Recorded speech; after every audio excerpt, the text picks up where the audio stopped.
Yeah, it's when you remind me of it, it does seem a little bit odd, and I'm very thankful to be down here in Florida, living near the beach, water skiing, and doing what I love. I guess it's kind of a unique story. I grew up, in a farm community in Canada, three generations of cattle farming and grain and just a hardworking sort of background. And the message that I got from my family was, if you work hard at anything you want to do, we'll support you. But you still got to figure it out on your own. When did it get seriously competitive for you? I think it started 10 years old, just messing around on a lake. Anybody down here on a boat's just kind of playing around, having fun. And then I went to a competition when I was 11 and saw this other kid, and he was the hot shot, and he fell early. He kind of screwed up, and I was like, oh, I could do that. And it was just kind of this glimpse of hope, and it looked fun, and we became buddies, and it just kind of snowballed from there.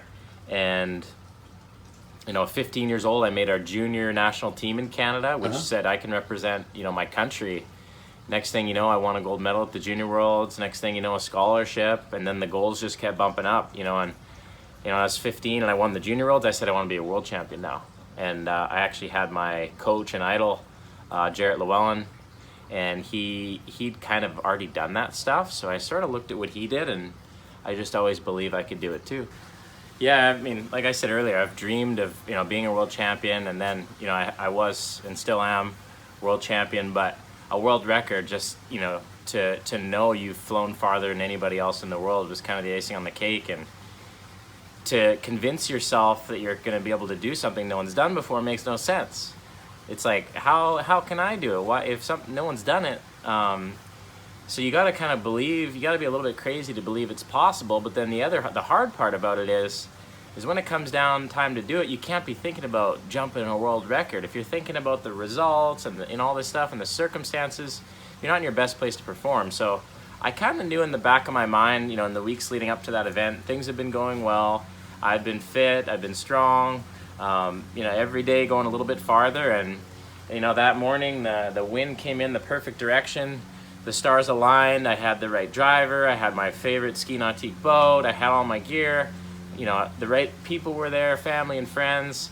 And then I just kind of took a breath, in my warm-up in the morning at 9 a.m. and just kind of let go and said, it's now or never. And that decision is, I get like tingles thinking of it right now. It was just kind of like that moment when you're like, you are what you've always said you are to yourself, or you're not. And I was like, I just knew, and I've never had that feeling, like this is the moment. And then I let go and was like, all right, I kind of just let it soak in, walked down. Next thing you know, it happened. And that's even crazier to have happen. And since then, I haven't had that moment again, but I'm definitely paving the way for it.